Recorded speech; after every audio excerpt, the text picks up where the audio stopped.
হঠাৎ দেখা। রোদটা চকচক করছে সকাল থেকে, আজ যেন বেশি বেশি। জানলার পর্দা সরিয়েও আবার টেনে দেয় দিয়া। আজ সোমবার, তিন্নির স্কুল আছে। বাবা মেয়ে ঘুমাচ্ছে অসাড়ে। মেয়ের মাথার চুলগুলো আলতো করে সরিয়ে মুখটার দিকে তাকিয়ে থাকে রিয়া। আজও সেই মুখের সাথে মিল খুঁজে পেল। একটা বাতাস, বুকটা হালকা করে বেরিয়ে আসে দীর্ঘশ্বাস। সেই দিন ছিল ওর প্রথম দিন। কলেজের পুরনো আম গাছটার তলায় দেখেছিল প্রদীপকে। নবীন বরণ উৎসব, মাথার চুলগুলো কিছুটা ঘামে ভেজা। বাবলুকে কি যেন বোঝাচ্ছিল। সাধারণ কবি কবি চেহারা, কিন্তু অসাধারণ চোখের মালিকের দিকে। টিপটিপ বৃষ্টিটা শুরু হতেই কোথায় চলে গেল প্রথম দেখা, প্রথম প্রেম।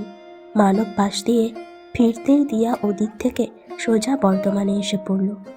তিন্নি মানবকে দুজনকে কোলে তুলে রেডি করিয়ে তিন্নি স্কুলে পাঠিয়ে দিল মানবের সাথে। ওর এ বাড়িতে বেশি কাজ নেই। টিভি দেখে নিজে সময় কাটিয়ে যখন তিন্নিকে আনতে গেল, তখন কিছু টুকরো টুকরো মেঘ জমা হচ্ছিল আকাশে, টুকরো টুকরো স্মৃতির মতো। মন খারাপ করিয়ে দিল দিয়ার। মানব দিয়াকে নিয়ে এখানে নতুন এসেছে।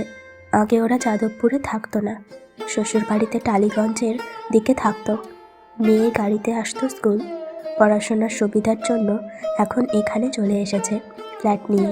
আসলে শ্বশুর শাশুড়ি আর একটা বাচ্চা চাইছে ওদের কাছ থেকে। মানব রাজি নয় তিন্নির কথা ভেবে। বেশ ভালো জায়গাটা। তিন্নিকে এক হাতে নিয়ে চলতে থাকে দিয়া। ইউনিভার্সিটির ভেতরের রাস্তাটা ওর খুব প্রিয়। দুধারে বেশ গাছ লাগানো রাস্তাটা। বেরিয়ে দুধারে তবুও বেশ গাছপালা আছে। মানব ওকে স্কুটি কিনে দিয়েছে মেয়েকে আনার জন্য। তবুও এই রাস্তাটুকু হেঁটে যেতে ভালোবাসে। রেলগেটের কাছে আসতে না আসতে টিপ টিপ বৃষ্টি শুরু। তিন্নিকে চট করে ছাতার ভিতরে নিয়ে পেছন ফিরতেই হট করে চোখ পড়ে যায় রাস্তায়। প্রদীপ্ত, সত্যিই প্রদীপ্ত। একটা দোকানের ভেতরে ঢুকে দাঁড়ায় ও। ভিড়ের সময় যাদবপুর স্টেশন চত্বরে কত মানুষকে চেনা চেনা লাগে। বৃষ্টি পড়ছিল, তাই ও রাস্তার ধারে দাঁড়িয়ে থাকে প্রদীপ। ও দেখল প্রদীপকে। প্রদীপ হয়তো ওকে দেখেনি, বা হয়তো দেখতে চায়নি। দিয়া ভাবল ও কিছু তো বলতে পারতো ও নিজেই প্রদীপকে। ধুর, অত ভিড়ে আর আওয়াজে দিয়া কিছু বললে শুনতে পেত প্রদীপ কিছু? মোটা হয়ে গেছে মনে হলো। সিগারেট খাচ্ছিল। না, ফর্সা লাগলো। দেখেছে কিন্তু মনে হয় সেই পুরনো ছবিটা বসে আছে তার সাথে। দিয়া মেলাতে পারছে না ওকে। প্রিয়া বছর দুয়েক আগে বলেছিল প্রদীপ খুব ভালো আছে, অশিক্ষিত হলেও চাকরি করা বউ। খুব মিষ্টি ছেলে আছে, বউ নাকি দারুণ সুন্দরী, খুব ফর্সা, আবার শ্বশুরের অনেক পয়সা। ও সেই পয়সায় প্রমোটার হয়েছে নাকি এখন, তবে নিজেও সফল ইঞ্জিনিয়ার। দিয়া মনে মনে কত প্রশ্ন ঘুরপাক খাচ্ছিল। আচ্ছা, তুমি তো ফর্সা মেয়ে পছন্দ করতে না, গুণ দেখে মেয়েকে বিয়ে করবে, শ্বশুরের পয়সা দেখে নয়। আজ কি পাল্টে গেছো? না তখন বলেছিলে ভুল, না নিজেকে নিজেই বুঝিয়েছ সায়ন্তনের কথা ভুল নয়, ভুল ছিল পরিস্থিতি। তবে দিয়াকে ধোকা দেয়নি প্রদীপ। তারা দুজনে ভালোবাসাকে ধোকা দিয়ে বাস্তবের মাটিতে নেমে এসেছিল। আর আজ মন চাইছে যদি সত্যিই ফিরে পেতাম। মানুষের মন সবসময় দুটো ধারায় চলে। মনের একটা জানলায় প্রদীপকে দেখার আনন্দ, সেখান থেকে লোভের হাওয়া আসছে। ঠাকুর প্রদীপ যেন একবার একবার তাকে দেখে, হয়তো একবার ডেকে উঠবে। তারপর ধক করে ওঠে বুকটা। নিজের অজান্তে রিকশা ডেকে উঠে পড়ে সে। তাড়াতাড়ি সে ওই জায়গাটা ছেড়ে দিতে চায়। আবার মনের বাস্তবের বন্ধ জানালায় বসে বিচার বুদ্ধি জানলার ছিদ্রগুলো এঁটে বসে সে বলে, ঠাকুর যেন না আসে, না দেখে ফেলে তাকে। আজ এতগুলো বছর কেটে গেছে। মানব খুব ভালো। বাবার হঠাৎ মৃত্যুতে মা ভেঙে পড়েছিল। বাবার মৃত্যুর জন্য ওই দায়ী ছিল। হয়তো মা জানতো মাও বেশি দিন বাঁচবে না। বাস্তবের কাছে নত, ভালোবাসার কাছে হার মেনে সেদিন বিয়ে করেছিল।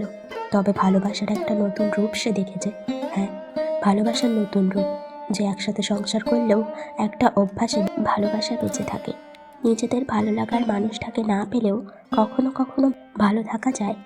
আজ দুজনের সংসারী, কিন্তু নিজেদের ভালোবাসাটা আজও কত স্মৃতিমধুর এবং পবিত্র।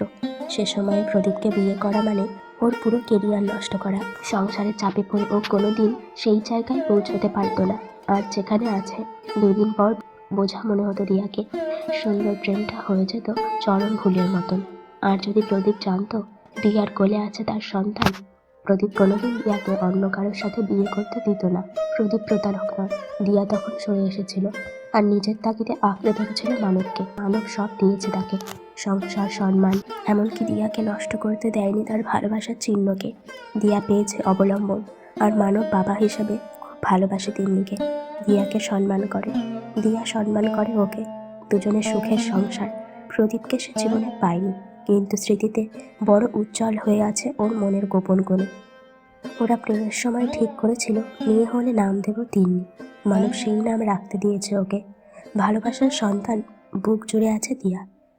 তাদের এই প্রথম ভালোবাসাটা আজ সুন্দর, অমলিন আছে, শেষ হয়েও হয় না শেষ।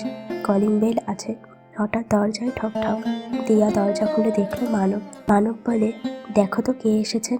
হঠাৎ দেখা হতেই দিয়ার হৃৎপিণ্ড যেন থমকে দাঁড়ালো। এ কি, প্রদীপ এসেছে কেন মানবের সাথে?